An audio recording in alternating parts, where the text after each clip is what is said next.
Patriots shopping Mac Jones. And I didn't really think this was anything at first, kind of a slow news week, but looking into it, realizing how loaded the AFC is, we're going to have a segment coming up for that. How loaded is the AFC actually? It's crazy. I put out my top 10 list once Aaron Rodgers goes over. I want to revamp that. And I mean, it's again outside of 3 or 4 teams in the AFC, they're all good and have the capability to be really good. We're going to get into that on the next show, though. So the Patriots have shopped Mac Jones to multiple teams this offseason. Bill Belichick was approached about it.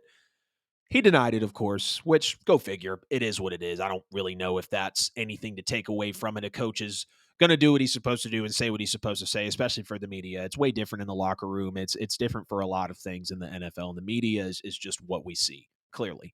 But knowing that this did happen in the 2023 offseason, they just took Mac Jones a couple of years ago, which we remember when Cam Newton got cut. That was really surprising. Really, really surprising when Cam Newton got cut. We were like, okay, Mac Jones is going to step in. In his rookie year, 67.6% completion, 3,800 yards, literally 3,801 yards, 22 touchdowns, 13 picks, and a 92.5 passer rating. Not bad for your rookie year. We go into last year, and let's see, how many wins did he have? I did not pull that up. Okay, so he went 6-8 as a starter in 2022, and then he went 10-7 in his rookie year. So 16-15 as a starter. Can't really completely use that against him because I do believe he had some injury issues when last season was going on. But Mac Jones impressed in his rookie year. I was very shocked. I knew Bill Belichick was capable of coaching Mac Jones very well, but knowing that Mac Jones won 10 games because, he was the player that was in the situation of, and not the only player, but he was a player in the situation of the Patriots could have won 5 or 6 games because it could have been tough. Mac Jones coming in there, first round pick out of Alabama. Mac Jones is one of the few Alabama quarterbacks of recent memory. He's not better than Bryce Young. He's not better than Jalen Hurts. At his peak, he's definitely not better than Tua. And that's not a knock at Mac Jones, but knowing that he was picked in the first round, I think this was it 16th. I can't remember where he was picked, but he was the Patriots' first round pick a couple years back. And just knowing that he had a floor of potentially 5, 6, 7 wins. But I also said, okay, if the Patriots did win 12, 13 games, Bill Belichick would be able to coach this kid. People were ridiculously talking about him kind of being like Mac Jones, which I didn't believe that at all. But Mac Jones impressed in his rookie year, and Bill Belichick did his thing, and I was like, okay, 10 wins rookie year. If I was a fan, I'd be happy. It was again definitely impressive to see. But then you walk into last year, he goes 6-8 as a starter. The numbers drop off. He goes to, where was it? Okay, I just had it here. He goes to 65% completion, 2,997 yards, so just shy of 3,000 yards, 14 touchdowns, 11 interceptions. Not the greatest season from Mac Jones. And the Patriots weren't working with a lot, right? Let's not kid ourselves on that. They did just sign Juju Smith-Schuster. They did just sign Mike Gesicki. They did just sign a couple of other players. Like, they've been spending money in the offseason, and that's totally valid. I mean, when you've been working with Jacoby Myers and when you've been working with God, who was a player a few years ago? I can't remember who the player was a few years ago, but when you're not working with weapons on the offense is the reason why Tom Brady left. And now we're seeing in the last year the same thing happening with Mac Jones. And this is interesting because Bill Belichick was forced to be on a different pedestal and draft Mac Jones, having moved on from Tom Brady. Cam Newton was brought into the room, and then Cam sporadically gets cut before the season. So knowing that Belichick might really potentially be regretting this move, and here's why. The AFC is getting absolutely stacked. I mean, when I put out my top 10 teams, I had the Chiefs, the Bills, the Bengals. That's not discussable at all.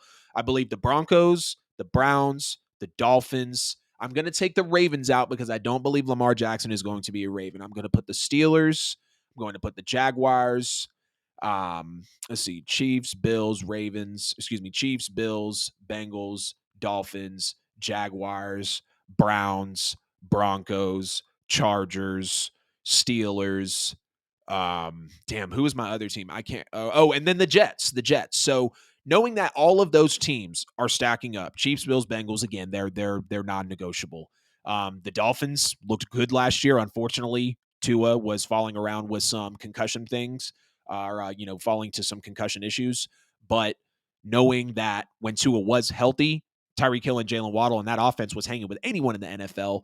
You look at the Jaguars, how they've arrived. I have a lot of faith in Sean Payton to do good things with Russell Wilson this year. I firmly believe that Deshaun Watson is going to return to a top 10 quarterback status. So the AFC is stacking up. You even look at their division. The Bills, like I mentioned, clearly they're a powerhouse. The Jets, they're just waiting on Aaron Rodgers to come over. I do think it's going to be about first, maybe 7 to 9 weeks of the season. Like the Jets could really be 500. They're going to have to work things out. Aaron Rodgers playing with new players. If they walk into Thanksgiving 500, I'm not shocked. But nonetheless, the Jets are getting better. And then you have the Dolphins, like I just mentioned. So the Patriots right now, once the Aaron Rodgers trades happens, they're the worst team in the division. So I'm not mad that they're shopping the quarterback pick, but it does go to show it's the NFL stands for not for long. I'm not saying Mac Jones isn't going to have another starting job. I think he will have another starting job realistically. He might be the next Kirk Cousins or potentially Jared Goff of the NFL. Not as good, but kind of the same play style, manage you a game, this, that, and the third. But knowing that Lamar Jackson is available, knowing that the Patriots could trade up, I don't remember what position they are in the draft, if someone wants to drop that in the chat, but knowing that the Patriots could trade up potentially in this draft and go get, if they want to take a chance on, I'm not saying they will, but if they want to just for just some reason take a chance on Anthony Richardson and still keep Mac Jones and let, AR get mentored by Bill Belichick, or if they, want to swing in for Lamar Jackson. We've heard about Bill Belichick saying, or, there was rumors that Bill Belichick would do nothing, or excuse me, would do absolutely everything he could, and he would explore every option. He wouldn't stop at anything to get Lamar Jackson. So there is better quarterbacks in the market than Mac Jones right now. That's not a debate. We know that. But it's tough. It's tough because now you're looking at a first round pick you just picked up a couple years ago, and it's not the end of the world, but it's interesting. It's definitely interesting. It bears conversation in a division where you're the worst team, and I wouldn't even put you. I don't know if I can put the Patriots in my top 10 teams in the AFC unless they go and acquire Lamar Jackson. They somehow land. I don't even know if CJ Stroud and Bryce. I think they're consensusly 1 and 2. I'm not a fan of Will Levis. Maybe they jump and take Will Levis.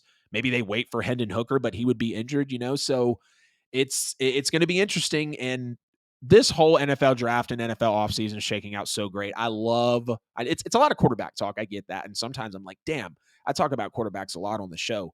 But knowing the Lamar Jackson situation, how he withheld his trade, knowing that the big trade already happened up to number 1, knowing the Anthony Richardson hype going in, like just knowing all the moving pieces for this NFL draft, Mac Jones being shopped, certain information being withheld at certain times on big players, like it's crazy. It's absolutely crazy. The division is getting better every year. The AFC is packed. And this means a lot for Bill Belichick's legacy. Bill Belichick right now is only 20 career regular season wins out of second place all time. Career regular season wins. And he's 30 wins out of first. But when it comes to playoff and regular season wins combined, Bill Belichick is only 18 wins away from Don Shula to be the winningest head coach of all time. It's going to take him at least 2 seasons. They're not going to knock down 18 games this year. They could, maybe. Big splash, free agency's not over, the draft still has to happen. So Bill probably has that mentality. You don't become one of the legends, you don't become a great by not, thinking big things. Look, they drafted Tom Brady in the 6th round. And look what Tom Brady turned into. I'm not calling for another repeat of that, but you got to take chances. And you got to think big. Bill could want to do that this year. And if he does, hats off to him. I'm 100% behind him for it. But if Mac Jones did get shopped, I just want to kind of take a look here on, what could happen and maybe what team he could go to. Because so many quarterbacks are, or not so many quarterbacks, but I feel like, so many teams are set with quarterbacks. Mac Jones is not going to go to the Ravens. Maybe the Titans, but the Colts and the Texans are more than likely about to come away with a quarterback. The Titans could trade up in the draft and get a quarterback. Mac Jones, I don't know if he has a market. And just thinking as of right now, I know someone's probably going to come in there. Oh, well, Jimmy G had a market and, Jacoby Brissett gets signed and and this, that, and the third. Damn, I didn't mean to hit the setup. Okay, no, we're good. But it's just it's tough because I mean I don't see a team where Mac Jones could go. I don't. I mean, I'm looking in the NFC. I mean, they just, the Bucks just signed Baker. That's kind of what Mac Jones might resemble, feel like cleaner than Baker Mayfield with play style, but still going to be unfortunately around the same relevancy. Um, yeah, I mean, Commanders, no. Lions like Jared Goff. The Seahawks have Geno Smith. So I don't see a market for Mac Jones right now. I don't. So Patriots fans, let me know what you think in the comments about Mac Jones getting shopped. Do you think he's going to be the Patriots quarterback in 2021? Does he have a market? If he does, where should he go? Who should the Patriots be looking into for their next quarterback? Michael Darby says, Belichick needs to retire. Whoa, whoa, whoa, whoa, whoa, whoa. Be careful there, man. Belichick is a legend. He's arguably the greatest of all time. He actually thought putting a defensive coordinator as an offensive coordinator will be a good job. That happens sometimes. You have to deal with your resources. And then when it falls, he blames it on that. Nah, he's not going to retire, bro, simply for the fact of those wins. I wouldn't retire if I knew that. Like Bill just seems like that guy that could like if I'm 25 now. If Bill Belichick is still coaching when I'm like 32 or 35, I'm not surprised because how old is he right now? He's 70. If Bill Belichick coached until he was like 82 years old, I wouldn't be shocked. So I really don't think he's going to retire anytime soon. I could see Bill Belichick winning another Super Bowl before he retires again. Might take another 5 to 7 years, but Bill is still great. And I know there's conversations about, the league might move on from Bill Belichick. I've heard guys like Colin Cowherd, Nick Wright, people on FS1 specifically, even ESPN saying like, is the league moving on from Belichick? He's a defensive coach. We're just going to forget that he won 6 Super Bowls and he won a couple of those in kind of the newer style of the NFL. Still went toe to toe with the Chiefs in Arrowhead. And I know someone's going to come out in the comments, but the call in Arrowhead. I get that. Look, I'm a Saints fan. I know all about calls. It is what it is. It is what it is.